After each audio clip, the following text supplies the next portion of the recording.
ఒక కోడలు తన భర్తను పూర్తిగా అదుపులో పెట్టుకుంది.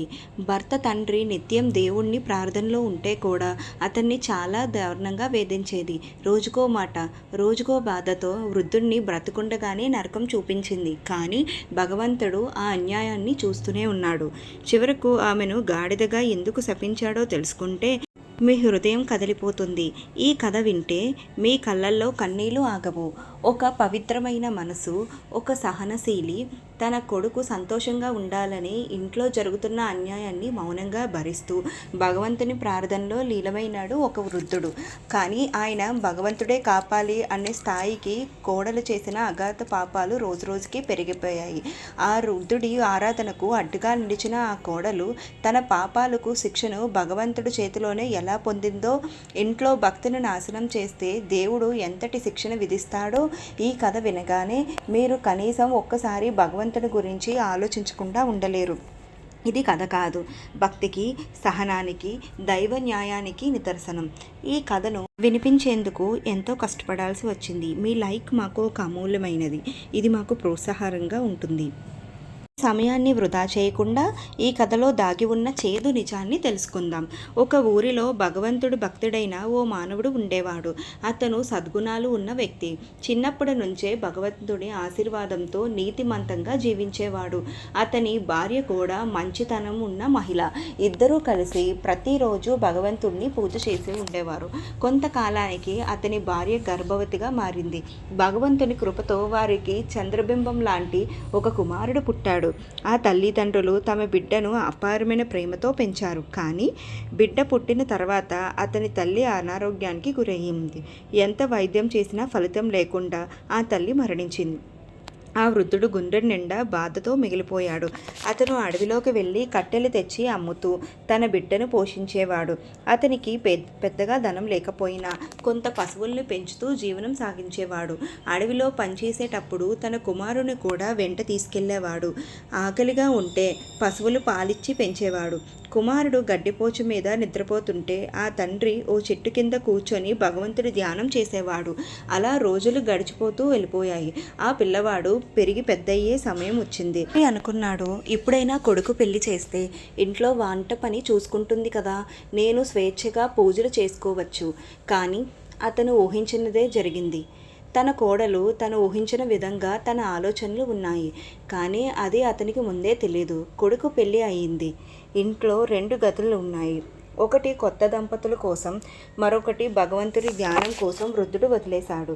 కొడుకు పొలంలో పనిచేసేవాడు. వెళ్లే ముందు భార్యకు చెప్పేవాడు, నాన్నను బాగా చూసుకోవాలి. చిన్నప్పటి నుండి నన్ను ఎంతో ప్రేమగా పెంచారు. ఇప్పుడు మన బాధ్యత ఆయన్ని బాగా చూసుకోవటం. కొత్త కోడలు ఇంటి పని చూసుకునేది, వంట చేసేది, ఇంటిని శుభ్రం చేసేది. వృద్ధుడు తన కోడల్ని చూసి ఆనందపడి భగవంతునికి కృతజ్ఞతలు చెప్పుకున్నాడు. ఇప్పుడు నాకు ఇంకా ఎక్కువ సమయం భగవంతుని ధ్యానం చేయడానికి కేటాయించవచ్చు అని అనుకున్నాడు. ఆ రోజు ఉదయాన్నే ఆయన స్నానం చేసి చేతిలో తులసిమాల పట్టుకొని పవిత్ర గ్రంథం తీసుకొని ఆవులను తీసుకొని అడవి వైపు వెళ్ళిపోయాడు. తిరిగి రాగానే ఆశ్చర్యపోయాడు. కోడల గదిలో నుంచి బయటకు రాలేదు. ఇంట్లో వంట చేయలేదు. మొదట అతను అనుకున్నాడు, బహుశా ఆరోగ్యం బాగోలేదేమో, ఈరోజు నేనే వండాలి. వెంటనే తానే అన్నం వండి వృద్ధుడు భగవంతుడి ధ్యానంలో మునిగిపోయాడు.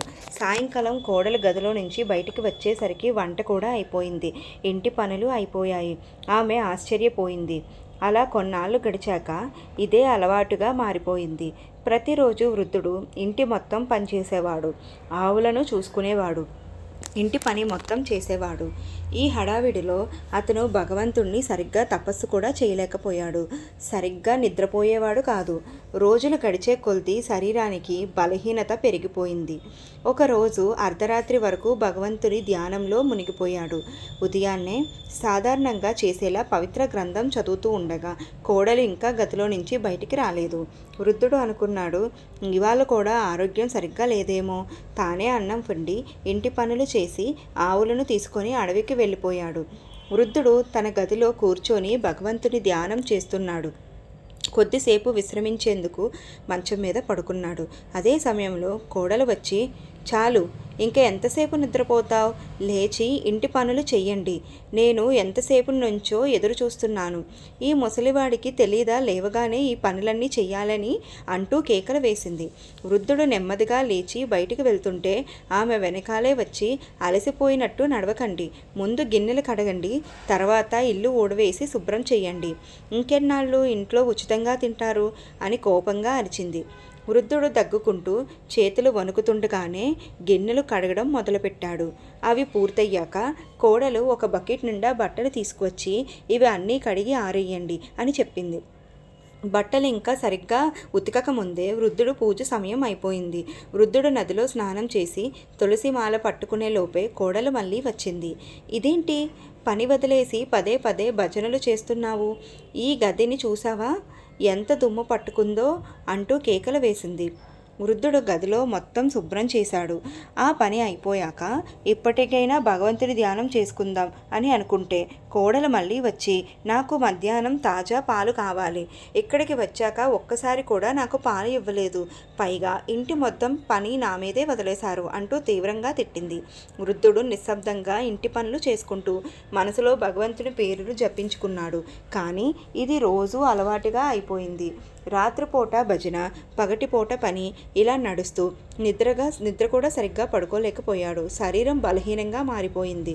3వ రోజు వృద్ధుడు గిన్నెలు కడుగుతుంటే చేతులు వణికి వాటిని సరిగ్గా కడగలేకపోయాడు. కోడలు వచ్చి, ఇదేమిటి, ఇవన్నీ మళ్ళీ కడగండి, మేమేమైనా జంతువులమా, మురికిపడ్డ ప్లేట్లలో తింటామా అంటూ కోపంతో గిన్నెలను ఆయన చేతిలో కొట్టింది. వృద్ధుడు మళ్ళీ గిన్నెలు కడిగి ఒక్కసారిగా తల తిరిగి నేలకు పడిపోయాడు. కోడలు కనీసం చూసి కూడా లేపలేదు. ఇది నాటకాలన్నీ చాలు, లేచి పనిచేయండి అంటూ చెప్పి గదిలోకి వెళ్ళిపోయింది. కొడుకు ఇంటికి వచ్చేసరికి నాన్న గిన్నెల మధ్య నేలపై పడిపోయి ఉన్నాడు. నాన్న, మీరు ఇలా ఎందుకు పడిపోయారు అని కొడుకు భయంతో అడిచారు. కోడలు వెంటనే, నాకు ఏమీ తెలియదు, తానే పని చేస్తున్నాడు, మీరే అడగండి, నేనేం పని చెప్పలేదు అంటూ అబద్ధం చెప్పింది. కొడుకు వెంటనే నాన్నను దగ్గరలో ఉన్న వైద్యుడి దగ్గరికి తీసుకువెళ్ళాడు. వైద్యుడు, ఇక్కడ నుండి విశ్రాంతి అవసరం, శరీరం పూర్తిగా బలహీనమైపోయింది, నిద్ర సరిగ్గా లేకపోవడం వల్ల ఇలా జరుగుతోంది అని చెప్పాడు. మరుసటి రోజు కొడుకు పొలానికి వెళ్ళగానే కోడలు వెంటనే వృద్ధుడి గదిలోకి వచ్చి, ఏం నాటకాలు వేసుకొని ఉంటున్నావు, లేచి ఇల్లు శుభ్రం చేయండి, బయట ఎంత చిరిగిపోయిందో చూడండి, మీకు మాత్రం విశ్రాంతి కావాలా అని అరిచింది. వృద్ధుడు భగవంతుని పేరుని తీసుకుంటూ కష్టంగా లేచాడు. లేచిన వెంటనే దగ్గుపట్టి ఊపిరి కూడా సరిగ్గా పట్టడం లేదు.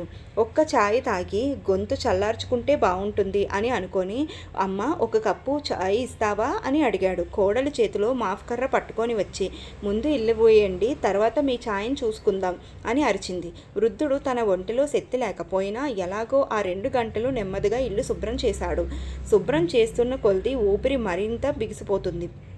ఆ తర్వాత పూజ చేయాలి అనుకొని చేతులు కడుక్కుంటూ పవిత్ర గంధం తెరిచాడు.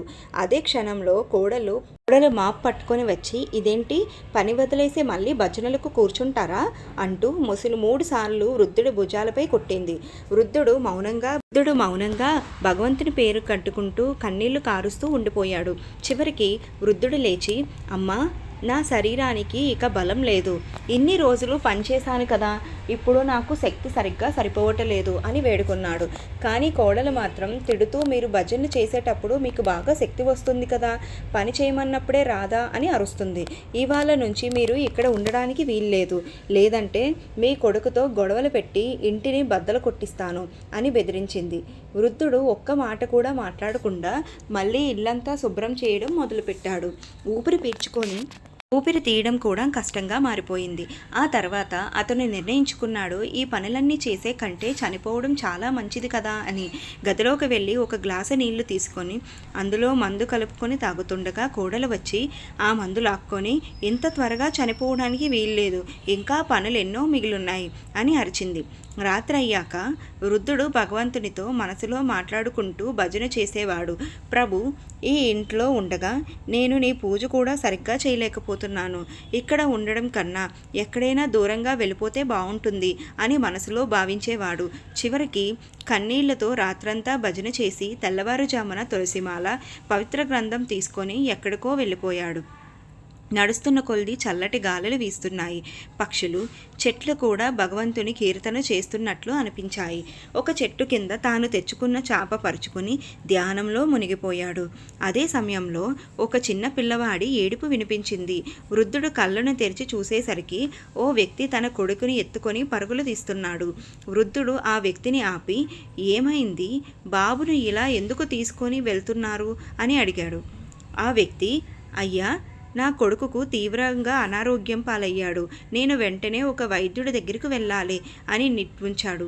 వృద్ధుడు, ఇక్కడ కూర్చోండి, భగవంతుని ఆశీర్వాదంతో చూద్దాం అని చెప్పి పవిత్ర మంత్రాలను జపిస్తూ ఆ బాబుకు తల మీద చేపెట్టాడు. కొద్దిసేపటికి ఆ బాబు మెల్లగా కళ్ళు తెరిచాడు. ఆ పిల్లాడు ఆరోగ్యంగా మారిపోయాడు. ఈ అద్భుతం చూసిన ఆ వ్యక్తి, మీరు ఎవరు స్వామీజీ? ఇక్కడికి ఎందుకు వచ్చారు అని ఆశ్చర్యంగా అడిగారు. వృద్ధుడు, నాకు ఎక్కడ ఉండాలో తెలియదు. భగవంతుని పూజ చేసుకోవడానికి ప్రశాంతంగా ఉండే చోటుకి వెళ్ళాలి అనుకున్నా అని చెప్పాడు. ఆ వ్యక్తి, స్వామీజీ, మీరు మా ఇంటికి రండి, మేము మీ సేవ చేసుకుంటాం అని పట్టుపట్టారు. చివరకు వృద్ధుడు ఆ వ్యక్తితో కలిసి అతని ఇంటికి వెళ్ళిపోయాడు. ఆ ఇంట్లో ఓ చిన్న అమ్మాయి ఉండేది. ఆమెకు భగవంతునికి భక్తి గురించి తెలుసుకోవాలని కోరిక ఉండేది. ఆమె ఎంతో ప్రేమతో వృద్ధుడికి అన్నం తెచ్చి పెట్టేది.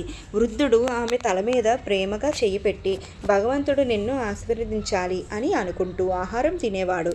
ఆ అమ్మాయి వృద్ధుడు పక్కన కూర్చొని భగవంతుడి గురించి చెప్పించుకుంటూ ఉండేది. అతని మాటల వల్ల ఆమె కూడా దేవుణ్ణి ఆరాధించాలా మారిపోయింది. ఆ ఇంట్లో పెద్దగా ఆస్తి ఏమీ లేదు, 2-3 ఆవులే. కానీ వృద్ధుడు వచ్చాక ఆవులు ఎక్కువగా పాలిచ్చేలా మారాయి. ఇంట్లో ధనం లేకపోయినా ఒక అంతరంగ శాంతి ఉండేది. ఆ వ్యక్తి ఈ విషయాన్ని గ్రామంలో చెప్తే ఆ వృద్ధుడి చేతిలో దైవశక్తి ఉంది, ఆయన్ని కలిస్తే ఆరోగ్యం మెరుగుపడుతుంది అని ఊరంతా తెలిసిపోయింది. వృద్ధుడు రోజు భగవంతుడి ధ్యానంలో మునిగిపోయేవాడు. కానీ అతడి మనసులో కొడుకు కోసం అల్లడిల్లుతూ ఉండేది. అయ్యో, నా కొడుకు ఆ దురాశ పుట్టిన ఆడదాని దగ్గర ఎలా బ్రతుకుతున్నాడో ఏంటో అని మనసులో ఆలోచించేవాడు. ఇక్కడ కొడుకు మాత్రం నాన్న కోసం ఊహించలేని బాధలో మునిగిపోయాడు. తన తండ్రిని వెతికే ప్రయత్నంలో కొడుకు పొలం పనులపై కూడా దృష్టి పెట్టలేకపోయాడు. ఈలోపు కోడలు మాత్రం ఎంతో సంతోషంగా ఉంది. బాగుంది, వృద్ధుడు వెళ్ళిపోయాక ఇక ఇల్లు నా ఆధిపత్యంలో ఉంది అని ఆనందపడింది. కానీ ఆ ఆనందం ఎక్కువ రోజులు నిలవలేదు. పంట పండే సమయానికి అన్ని పంటలు నాశనమయ్యాయి. కొన్ని ఆవులు పాలివ్వడం ఆపేశాయి, మరికొన్ని అనారోగ్యంతో చనిపోయాయి. ఇల్లు క్రమంగా కష్టాల్లో కూరుకుపోయింది. అప్పుడు కోడల అసలు స్వభావం బయటపడింది. కోడలు భర్తతో ప్రతిరోజు గొడవ పడేది. పొలం వెళ్ళకపోతే నీకింకేం పని లేవా అని తిట్టేది. తినడానికి మంచి ఆహారం వండినా తాను పెట్టుకొని భర్తకు మాత్రం మిగిలేది వదిలేది. ఆమె మాట తీరు, నడవడికను చూస్తుంటే కొడుకు మనసులో బాధపడేవాడు. నాన్న ఇక్కడ లేకపోవడానికి నేనే కారణమా అని తనని తాను ప్రశ్నించుకునేవాడు. ఇంట్లో ఉండడం అసహ్యంగా అనిపించి కొడుకు ఎక్కువ రోజులు బయటే ఉండడం మొదలుపెట్టాడు. ఆవుల వ్యాపారం చేయడానికి పక్క ఊర్లోకి వెళ్ళిపోయేవాడు. ఓ రోజు పక్క ఊరికి వెళ్ళినప్పుడు అక్కడున్న ఆవులను చూసి ఆశ్చర్యపోయాడు. అవి తన నాన్న పెంచిన ఆవుల్లా కనిపించాయి. అదే ఊరిలో ఓ చిన్న గుడిలాంటి గుడిసె కనిపించింది. ఇక్కడ ఎవరు ఉంటారు అని అడిగాడు. ఇక్కడ ఒక పవిత్రాత్మ ఉన్నారు, వారిని కలిస్తే కష్టాలు తొలగిపోతాయి అని చెప్పేవారు. కొడుకు వృద్ధుడు తన నాన్నే అని ఊహించలేదు, కానీ అతన్ని కలవాలని ఆతృతగా ఎదురుచూశాడు. కొన్ని గంటల తర్వాత గుడిసె తలుపు తెరుచుకుంది. తలుపు తెరుచుకోగానే కొడుకు ఒక్కసారిగా లేచి నిలబడ్డాడు. ఎన్నో రోజుల తర్వాత తన నాన్నను చూడగానే వెంటనే పరిగెత్తి నాన్న అని కేక వేసి కౌగిలించుకున్నాడు. నాన్న కొడుకులు ఇద్దరూ చిన్నపిల్లలుగా మాదిరిగా బిగుచుకొని కౌగిలించుకొని ఏడ్చారు. పక్కనే ఉన్న వాళ్ళంతా ఆశ్చర్యంగా చూశారు. కొడుకు తన నాన్నను చూస్తూ, నాన్న, నీ కోసం ఎంత బాధపడ్డానో, నీ జాడ కోసం పిచ్చివాడిలా వెతికాను అని కన్నీటి గాలంతో అన్నాడు. వృద్ధుడు తన కొడుకుని చూస్తూ, నాన్న, నీకోసం నేను ఎంత కళ్ళెత్తు చెందానో చెప్పలేను, కానీ నేను ఆ ఇంట్లో ఉండడం నరకంగా మారిపోయింది. నీకు పూజ కూడా చేయనివ్వలేదు. అందుకే నువ్వు ప్రశాంతంగా ఉండాలనుకొని ఇంటిని వదిలేశావు అని కన్నీళ్లను ఆపుకోలేక అన్నాడు. పక్కనే ఉన్న వ్యక్తి ఆశ్చర్యంగా, ఇదేంటండి, మీకు కొడుకు ఉన్నాడని ముందే చెప్పలేదు కదా అని అడిగాడు. వృద్ధుడు కొడుకును మెల్లగా తల మీద ముద్దు పెట్టుకొని, నాన్న, నీవు ఎప్పుడైనా నన్ను చూడాలని అనుకున్నప్పుడు రావచ్చు అని అన్నాడు. కానీ కొడుకు మాత్రం, నాన్న, నేను నిన్ను ఎంత వెతికానో తెలుసా? నువ్వు లేకుండా ఆ ఇల్లు ఖాళీగా అనిపించింది. ఆ ఇల్లు మనది కాదు. నువ్వు లేకపోతే అది ఇల్లే కాదు అని ఏడుస్తూ అన్నాడు. కొడుకు పట్టు వదలకపోవడంతో వృద్ధుడు ఎట్టికేలకు ఇంటికి వెళ్ళడానికి అంగీకరించాడు. కొడుకు ఇంటికి వెళ్ళి చాలా రోజుల తర్వాత తలుపు తట్టాడు. కోడలు పరిగెత్తుకుంటూ వచ్చి, ఎవరండి అని అడిగింది. భర్త, నేనే, తలుపును తెరువు అని చెప్పగానే ఆమె తలుపు తెరిచింది. నుదుటిపై చెమట చిందిపోయింది. ఎందుకంటే వృద్ధుడిని మళ్ళీ చూసింది. ఆమె ముఖం మీద అసహనం స్పష్టంగా కనిపించింది. ఆ వృద్ధుడు గదిలోకి వెళ్ళగానే కోడలు వెనక్కి తిరిగి కనీసం మాట కూడా లేకుండా వెళ్ళిపోయింది. రాత్రి అయ్యింది. కొడుకు, నాన్న, చాలా రోజులయ్యింది, మీరు మాతో కలిసి భోజనం చెయ్యండి అని కోరాడు. కానీ కోడలు, వారికి విశ్రాంతి అవసరం, గదిలో భోజనం పెడతాను అని చెప్పింది. కానీ కొడుకు పట్టించుకోకుండా, లేదు, నాన్నతో కలిసి భోజనం చేస్తాను అని పట్టుపట్టాడు. తండ్రి కొడుకు ఆనందంగా భోజనం చేస్తుంటే కోడలు ఆ కోపాన్ని లోపలే దాచుకోవడానికి తంటాలు పడింది. రాత్రి అయ్యాక వృద్ధుడు మళ్ళీ తన పాత జీవన శైలిలోకి వెళ్ళిపోయాడు. భోజనం అయ్యాక రాత్రంతా భజన, ధ్యానం చేసేవాడు. ఉదయాన్నే సూర్యోదయానికి ముందే లేచి పవిత్ర గ్రంథాన్ని చదివేవాడు. ఆ సమయంలో కోడలు చాలా ఓపికతో ఉండేది. ఎందుకంటే భర్త ఇంట్లో ఉండేవాడు. భర్త పొలానికి వెళ్ళగానే కోడలు వృద్ధుడి గదిలోకి వెళ్ళి మంచాన్ని పక్కకు నెట్టేసి, లేచి పనిచేయండి, ఎందుకు మళ్ళీ వచ్చారు? మేము ఇక్కడ నిశ్శబ్దంగా ఉండాలని అనుకుంటున్నాము, మీరు ఎక్కడో వెళ్ళిపోయి మళ్ళీ ఎందుకు వచ్చారు అని దురుసుగా మాట్లాడేది. వృద్ధుడు మళ్ళీ నిశ్శబ్దంగా లేచి పనిలో పడిపోయాడు. గిన్నెలు కడిగాడు, బట్టలు ఊడదీశాడు, గదిని శుభ్రం చేశాడు. కొడుకు ఇంటికి తిరిగి వచ్చేసరికి నాన్న చేతులు వణుకుతూ పనిచేస్తున్నట్టడం చూసి ఆశ్చర్యపోయాడు. నాన్న, ఎందుకు పని చేస్తున్నారు? ఇవన్నీ కోడలు చూసుకుంటుంది కదా అని అడిగాడు. కోడలు వెంటనే, అబ్బా, మీరు పని చేస్తుంటే మేము చాలా ఇబ్బంది పడిపోతున్నాం, ఇక నుండి మీరు విశ్రాంతి తీసుకోండి అని తీపిగా మాట్లాడింది. అయినా వృద్ధుడి జీవితం మారలేదు. ఉదయం నుంచి రాత్రి దాకా పని, రాత్రిపూట భజనలు, ఇదే తీరుగా సాగిపోయింది. కోడలు మాత్రం ఈ ధ్యానాన్ని చూసి మళ్ళీ మళ్ళీ ఆగ్రహంతో కుంపటి మంటలా ఉడికిపోయేది. ఇంతకుముందు ఓ ఇంట్లో అన్నతో పాటు ఓ చిన్న అమ్మాయి వృద్ధుడిని చూస్తూ, నాన్న, మీరు ఇలా వచ్చాక మా ఇంట్లో పచ్చదనం తగ్గిపోయింది, అన్నయ్య కూడా మీకోసం చాలా బాధపడుతున్నాడు అని చెప్పింది. ఆమె వృద్ధుడిని తన తండ్రిలా ప్రేమించేది. కానీ ఆ వృద్ధుడు, తల్లి, నేను ఇక్కడ ఉండడం వల్లే మీకు ఇబ్బంది కలగకూడదు, భగవంతుడు నన్ను క్షమించాలి అనే భావనతోనే నేను ధ్యానం చేస్తున్నాను అని చెప్పాడు. అదే సమయంలో కోడలు వచ్చి వృద్ధుడిపై కోపంతో, మీరు వెళ్ళిపోతే ఏమవుతుంది? ఇది మా ఇంటి విషయం, నా భర్త మిమ్మల్ని ఇక్కడ ఉండనివ్వడం వల్లనే ఇదంతా జరుగుతుంది, ఉండాలంటే పని చెయ్యాలి అని ఘాటుగా చెప్పింది. వృద్ధుడు మళ్ళీ తన గదిలో నిశ్శబ్దంగా కూర్చొని ఉన్నాడు. సాయంకాలం కొడుకు ఇంటికి వచ్చేసరికి నాన్న చాలా అలసిపోయి కనిపించాడు. నాన్న, ఎందుకు ఇలా కష్టపడుతున్నారు?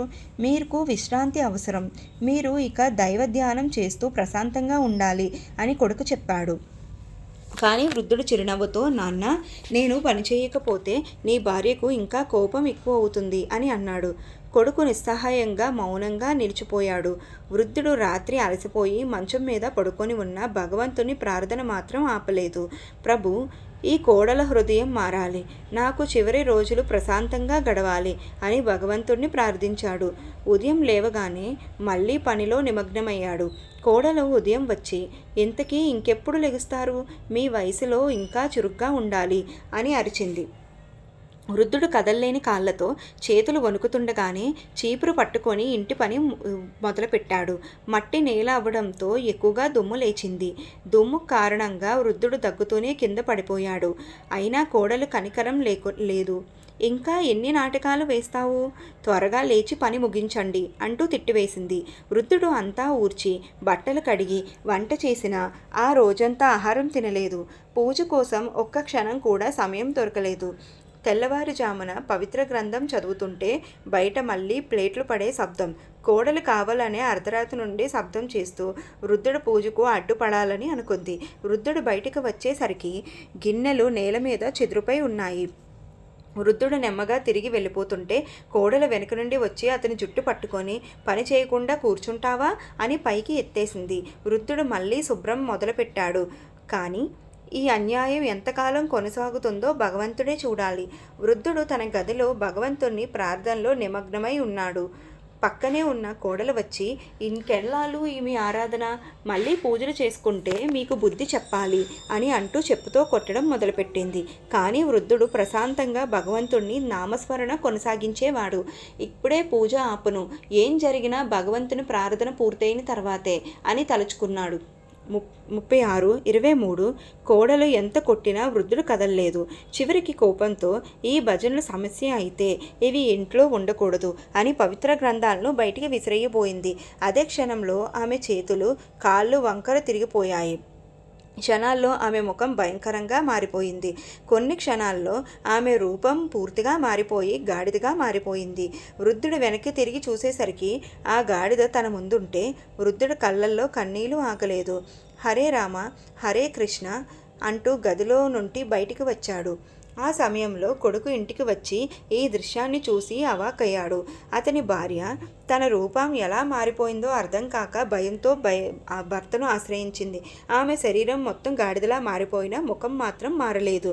కొడుకు వెంటనే నిర్ణయం తీసుకొని ఆ గాడిదగా మారిన భార్యను ఇంటి నుండి బయటకు తీసుకువెళ్ళి అడవి ప్రాంతంలో వదిలేశాడు. అక్కడ అడవి జంతువులు ఆమెను తినేశాయి. ఈ ఘటన ఊరంతా ఒక గుణపాఠంగా మారింది. భగవంతుడి ధ్యానం చేసేవారిని అడ్డుకుంటే ఎలా శిక్షించబడతారో అందరికీ తెలిసిపోయింది. ఆ వార్త వృద్ధుడిని ఆశ్రయించిన కుటుంబానికి చేరుకుంది. బాబా, ఇది ఎలా జరిగింది అని వారు అడిగారు. వృద్ధుడు చిరునవ్వుతో, నిజమైన భక్తితో భగవంతుడిని పూజ చేస్తే తాను కూడా పూజ చెయ్యాలని అనుకుంటాడు. కానీ నా కోడలు మాత్రం నా పూజను అడ్డుకోవడాన్ని చూసింది. భగవంతుడు ఆమెకు ఇలాంటి శిక్ష విధించాడు. నా కొడుకు కోసం భగవంతుడు నిజమైన సతీ సావిత్రిని సిద్ధం చేశాడు అని అన్నాడు. వృద్ధుడు ఆ కుటుంబంలో ఉన్న మంచి మనసున్న అమ్మాయిని తన కొడుకు కోసం పెళ్లి చేసి ఇంటికి తీసుకువచ్చాడు. ఆ అమ్మాయి ఇంట్లో చిన్నపిల్లలకు విద్య, భగవంతుని భక్తి పాఠాలు చెప్పడం మొదలుపెట్టింది. ఇప్పుడు ఆ వృద్ధుడి మనసు సంతృప్తిగా ఉంది. అతను శాంతంగా భగవంతుని ధ్యానం చేస్తూ కొత్త కోడల ప్రాముఖ్యత, ఆదరాభిమానాలతో ఇంటి జీవితం ఆనందంగా కొనసాగింది. ఆ కుటుంబం ప్రశాంతంగా భగవంతుని ఆశీస్సులతో ముందుకు సాగింది. ఈ కథ మనకు చెప్పే నీతి ఏమిటంటే, ఇతరులకు గౌరవం ఇవ్వాలి. వారు మన కుటుంబానికి ఆశీర్వాదంగా ఉంటారు. ధర్మాన్ని అడ్డుకోవద్దు. భగవంతుని పూజను అడ్డుకోవడం మనకు తిరిగి కష్టాలను తెచ్చిపెడుతుంది. సహనం, దయ కలిగి ఉండాలి. ఎంత కష్టం వచ్చినా వృద్ధుడు తన సహనాన్ని విడిచిపెట్టలేదు. అతని భక్తి చివరకు అతనికి మంగళం తీసుకువచ్చింది. ఈ కథ ద్వారా మన జీవితంలో పాఠాలు నేర్చుకోవచ్చు. భగవంతుని భక్తి, పెద్దల సేవ, మంచితనం ఇవే మనకు నిజమైన ఆనందాన్ని ఇస్తాయి. ఇలాంటి మరికొన్ని ధార్మిక కథలు, భక్తి చైతన్యాలు పొందడానికి మా ఛానల్ను సబ్స్క్రైబ్ చేసుకోండి. ధర్మమే మనకు కాపాడుతుంది.